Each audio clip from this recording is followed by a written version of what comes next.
और अब राम कथा का जिनका मनोरथ था, आज राम कथा के विराम के दिन पूज्य बापू के प्रति अपना भाव रखने के लिए और श्रोताओं का आशीर्वाद देने के लिए मैं विनती करता हूं पूज्य बायश्री से। श्री हरिम परमानंदम उपदेष्टारमीश्वरम व्यापकं सर्वलोकानां कारणं तम नमाम्यहम् वसुदेवसुतं देवं कंसचाणूरमर्दनं देवकी परमानंदम कृष्णं वंदे जगद्गुरुं श्रीरामचंद्रं शरणं प्रपद्ये श्रीरामदूतं शरणं प्रपद्ये।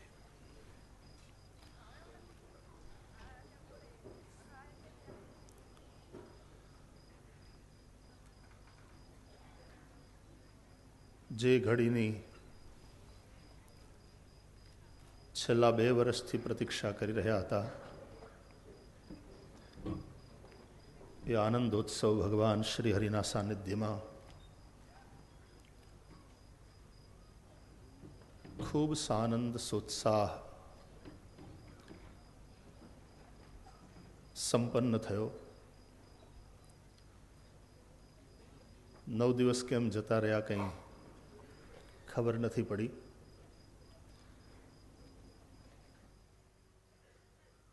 અમારા બધાનો અનુભવ છે ને આપ લોકો તો બહુ સિનિયર શ્રોતાઓ છો, તમારા સૌનો પણ અનુભવ છે કે કથાની વ્યાસપીઠ ઉપરથી પ્રાપ્ત થતા સૂત્રો જીવનમાં આપણને કેટલા સંભાળી લે છે। ક્યારેક આપણા પગ લડખડાતા હોય ત્યારે આપણને આધાર આપી અને આપણને સ્થિર કરે છે। ક્યારેક મન મૂંઝાયેલું હોય ત્યારે સૂત્રો આપણું માર્ગદર્શન કરે છે। ક્યારેક થોડું લો ફીલ કરતા હોઈએ, શક્તિહીન, થોડા થાકેલા, થોડા શ્રમિત આપણે દેખાઈએ ત્યારે કથાની આ વાતો આપણને એક વિશ્રામ આપે છે, આપણને એક શક્તિ આપે છે। પરિકલ્પના એવી હતી કે બહાર વિશાળ પાયા ઉપર ત્યાં એ કરીશું, પણ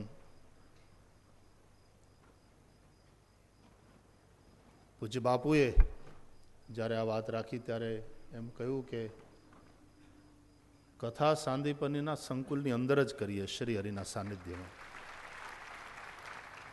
અને આપણે હરિહરવાળો યજ્ઞ છે મોટે પાયે એ આપણે ત્યાં તમે વિશાળ પેલામાં રાખો। અને એ પ્રમાણે ભગવાન શ્રી હરિના સમીપ અહીંયા આમ તો જ્યાં હોઈએ કથા છે એ ઠાકોરજીના સાનિધ્યમાં જ આપણને બેસાડી દે છે।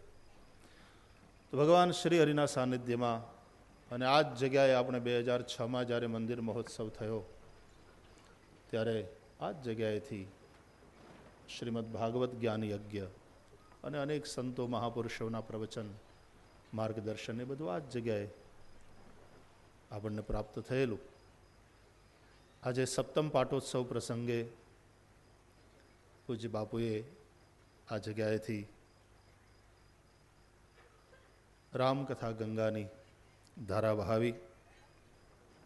પૂજ્ય બાપુએ ખૂબ કૃપા કરી, એમનો સ્નેહ છે, એમનો પ્રેમ છે, ક્યાં કહું। બિંદુજી મહારાજના શબ્દોને દોહરાવું તો सिवा सुबिंदु के ओ मेरे बापू मैं कुछ भी चढ़ाने के काबिल नहीं। खूब अनेक संतो महापुरुषो सौ पधार्या। आटला दिवस खूब सरस रीते सांस्कृतिक कार्यक्रमों पण बधा संपन्न थया। ए सौ कलाकारों और साहित्यकारों प्रत्ये पण प्रसन्नता व्यक्त करूँ छूं। आप सौ देश विदेश थी अलग अलग जगह थी अहींया आव्या अने सांदीपनी में आटला दिवस रह्या। अने मने एम लागे छे घणी वार कि आ कथा ए आपणो मनोरथ हतो एवुं नहीं, आपणने जलसा कराववानो ठाकोरजीनो मनोरथ हतो। શ્રી હરિનો મનોરથ હતો કે ભાઈ પૂજ્ય બાપુ આવે અને એમના સાનિધ્યમાં આપણે સૌ આનંદ લઈએ, એવો મનોરથ શ્રી હરિનો હતો. અને એ મનોરથ અનુસાર આપણે સૌએ અહીંયા આનંદ લીધો. ભગવાન શ્રી હરિને વંદન. પૂજ્ય બાપુને, આ વ્યાસપીઠને કૃતજ્ઞતાપૂર્વક વંદન. એ નિવેદન સાથે કુટીર સુદૂર દક્ષિણ પૂર્વમાં ત્યાં બાપુ બિરાજ્યા. આમ એકલી એકલી રહેશે, અલગ આમ ત્યાં દૂર, અને બાપુની પ્રતીક્ષા કરતી રહેશે.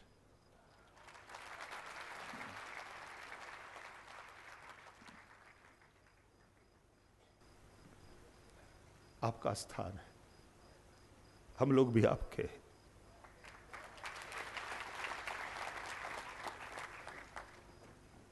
बस बापू इसी तरह आपके स्नेह भाजन बने रहे, आपके प्रेम भाजन बने रहे, और आप लोग भी सब आते जाते रहिएगा. एक विशेष प्रसन्नतानी पण વાત કરી દઉં. આજે આપણા ભગવદીયા કોકિલાબેનનો જન્મદિવસ પણ છે.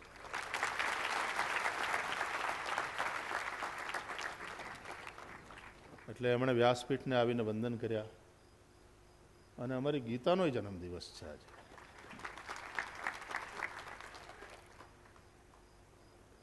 ખૂબ ખૂબ જન્મદિવસના અભિનંદન. ભગવાન શ્રી હરિની કૃપાનો પલ પલ અનુભવ કરો એવી શુભકામના. આખા આ આયોજનની સાથે જોડાયેલા ભગવાન શ્રી હરિના સૌ સેવકો, એને ટ્રસ્ટીઓ કહો કે કાર્યકર્તાઓ કહો, અમારા ઋષિકુમારો કહો, કે અહીંયા નાનામાં નાનું સફાઈનું કામ કરનારો અમારો શ્રી હરિનો કોઈ સેવક કહો, એ સૌએ, અને અમારા નગરજનો, પોરબંદરના સૌ નગરજનો, અમારા શ્રેષ્ઠીઓ, એમણે સૌએ આ આયોજનને ખૂબ ઉત્સાહપૂર્વક વધાવ્યું. એટલે ભગવદીયા દિવ્યાબેનને અને અરુણભાઈને અને બધા જ મનોરથીઓ, એમની સાથેના સૌ મનોરથીઓ, એમના પ્રત્યે ખૂબ ખૂબ પ્રેમ અને પ્રસન્નતા. વિશેષ કંઈ ન કહેતા ફરીથી એકવાર કૃતજ્ઞતાપૂર્વક વ્યાસપીઠને વંદન કરી, પૂજ્ય બાપુ માટે પ્રેમાદર પ્રગટ કરી આપ સૌ આવ્યા એના માટે ફરીથી મારી પ્રસન્નતા વ્યક્ત કરી. શાસન અને પ્રશાસનના જેટલા જ અધિકારીઓ જેમણે સતત ખડે પગે ઊભા રહી અને આખા આયોજનને સાંગોપાંગ સુચારુ રૂપથી ચાલે એ માટેની ચિંતા કરી અને સતત સેવામાં લાગી રહ્યા, એ સૌને માટે મારી પ્રસન્નતા વ્યક્ત કરી પુનશ્ચ વ્યાસપીઠને પ્રણામ કરી અને વિરમું છું. આપ સૌને જય સિયારામ, જય શ્રી કૃષ્ણ, અને સદા રહેવું પુર આવત જાતા. વાલા, જ્યારે જ્યારે હરિ તમને ખેંચે ત્યારે વળી આવી અને હરિમંદિરમાં સૌ વંદન કરજો. સૌને જય શ્રી કૃષ્ણ. कथा से ही हमने कभी ये सूत्र सुना है, जो टूटे वो श्वास है, जो कभी ना टूटे वो विश्वास है. आज कथा विराम के दिन रामचरितमानस के पवित्र सानिध्य में पूज्य बापू से यही प्रार्थना कि हमारे जीवन में भी यह अवस्था बनी रहे या फिर कभी आगे जाकर के आए कि हमारा विश्वास कभी टूटे ना. यही भाव रखते हुए पूज्य बापू से प्रार्थना, हम सबको रामचरितमानस की भावभूमि पर ले चले. पूज्य बापू. बाप,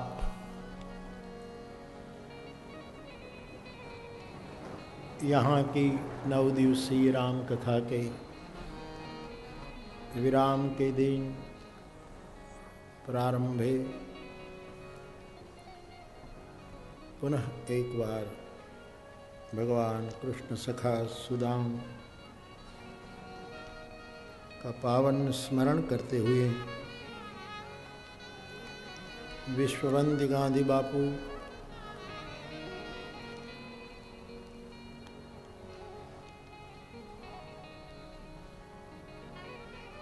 को प्रणाम करते हुए भगवान हरि मंदिर के सभी स्वरूपों को प्रणाम करते हुए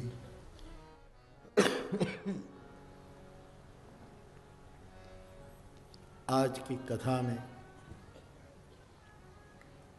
उपस्थित सभी पूज्य चरण और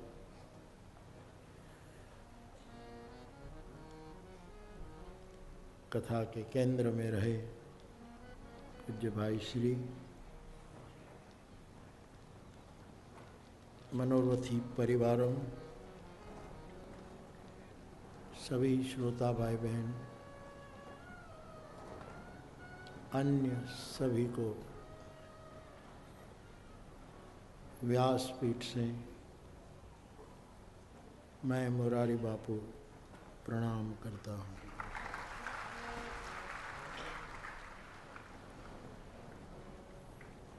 मानस हरि मंदिर के इर्द गिर्द कथा चल रही है।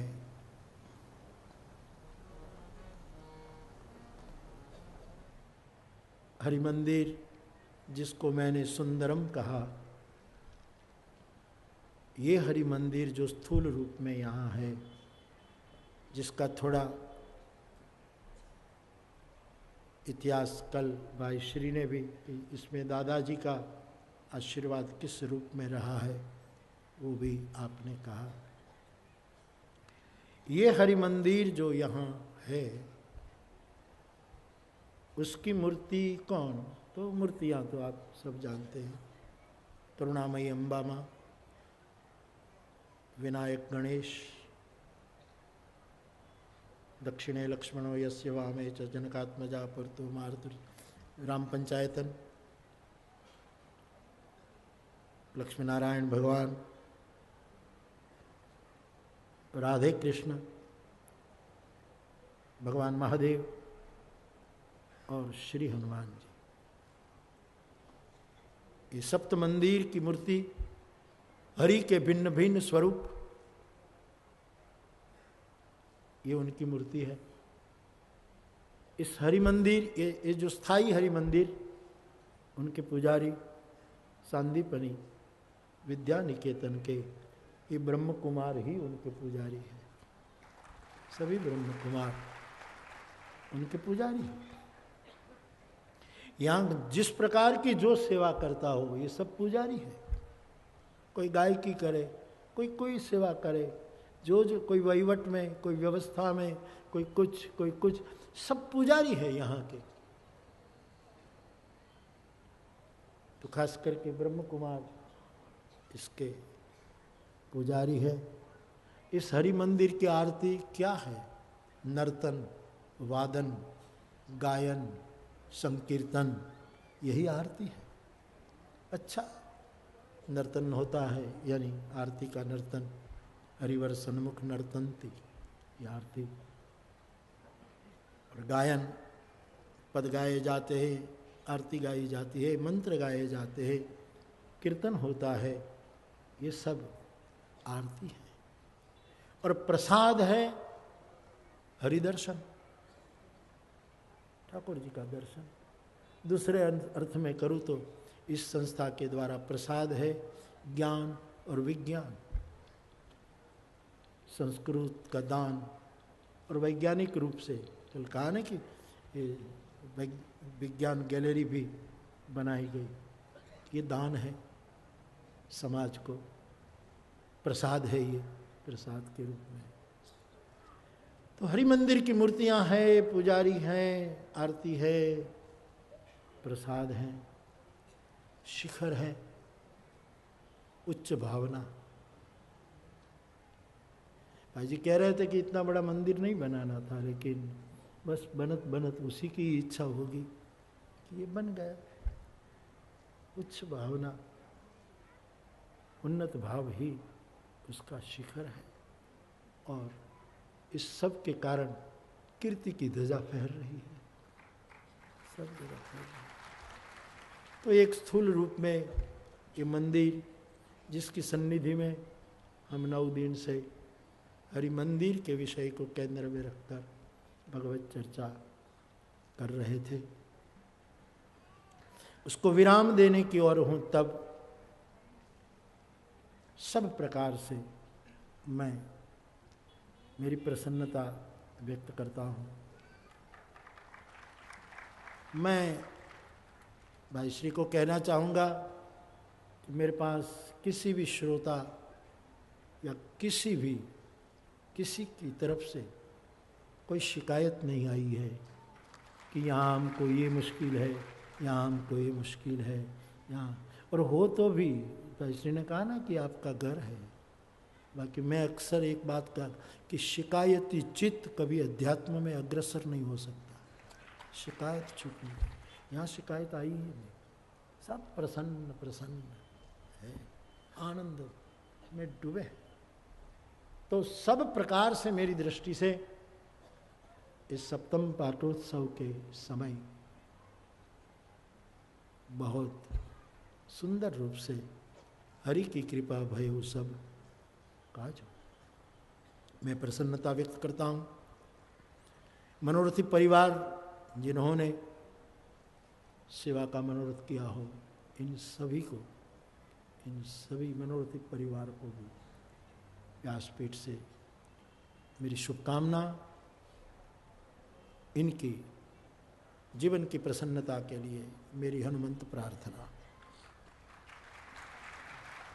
ऋषि कुमारों से लेकर माँ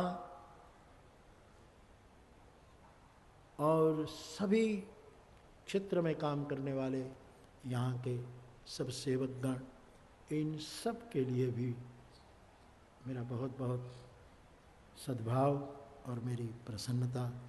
और सबकी याद इसने कर ली, लेकिन मेरे सभी श्रोता भाई बहन, देश विदेश से आए सभी श्रोता भाई बहनों को भी आप इतनी एकाग्र चित्त से, प्रशांत चित्त से, हिंदी में बोल, बीच बीच में ज़रूर गुजराती में बोला, क्योंकि मुझे दिखता है कि कितने देहात से आए हुए लोग हैं, फिर भी हिंदी में ज़्यादातर बात हुई है, फिर भी कि सब चुपचाप सुने रहे, समझ में आया हो ना आया हो, कुछ भी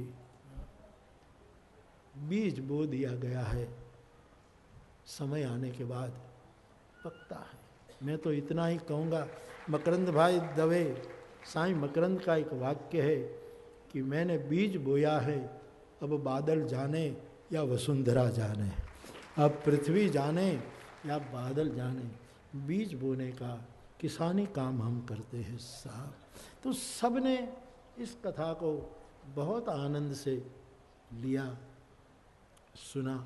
आप सब वंदन के योग्य है, छोटे छोटे बच्चे से लेकर बुजुर्ग तक सब व्यासपीठ के, कई धर्मों के लोग भी व्यासपीठ के प्रति आदर देने, सबके प्रति मैं आदर व्यक्त करता हूँ। और रही बात हमारे संतों की, महात्माओं की, पूजनीय जुना अखाड़ा के आचार्य महामंडलेश्वर 2 दिन से यहाँ आकर बैठे हैं। सब मैं जानता हूँ कि कितने ये व्यस्त महापुरुष होते। हमारे ब्रह्मचारी जी महाराज यहाँ आकर बैठे हैं प्रसन्न चित्त से, और जो महात्मा आए गए बीच बीच में आते रहे, सभी संतों को मैं प्रणाम करता रहा हूँ कि बाल विनय सुनि करी कृपा, हमें विशेष रूप में राम चरण रति देहु, यही तो मांग है और कोई मांग नहीं है। तो कथा पूरी हो रही है, और आशीर्वाद तो हम क्या दे, हरि मंदिर में बैठा ठाकुर ही आशीर्वाद दे रहा है ऑलरेडी, पहला आशीर्वाद उसने दे दिया, तभी तो इतना हुआ। तो आशीर्वाद तो हम क्या दे, लेकिन प्रसन्नता व्यक्त करता हूँ मुझे कल भी टीवी चैनल वाले पूछते कि इस कथा में विशेषता क्या, क्यों? मैंने कहा कोई भी कथाकार को पूछो, हर एक कथा उसको विशेष ही लगती है साहब। रोज कथा नई लगती है, रोज कथा बेनमून अपने अपने ढंग से होती हैं। यहाँ तो हरि मंदिर के प्रांगण में और पाटोत्सव का समय और गांधी बापू की जन्मभूमि और श्री सुदाम की ये भूमि, तो बहुत आनंद आया। कथा विराम में अब तो मैं अपने आप को रोक लेता हूँ, ताकि कथा विराम में मैं बाबा जी आपकी उपस्थिति में कहूँ कि कथा विराम होती है तो मुझे भी थोड़ी अंदर से पीड़ा होने लगती है कि गा रहे थे मस्ती में 9 दिन, फिर वही शाम, वही गम, वही तन्हाइयाँ। क्योंकि यही इतने दिन जो जिए जाए वही जीवन है। बाकी तो दायित्व निभाओ, इधर जाओ, उद्घाटन करो, भूमि पूजन करो, शिलान्यास करो, कोई नहीं शादी में हाजरी आपो, ही सुखी थवाना छेद नहीं तो ही जाओ।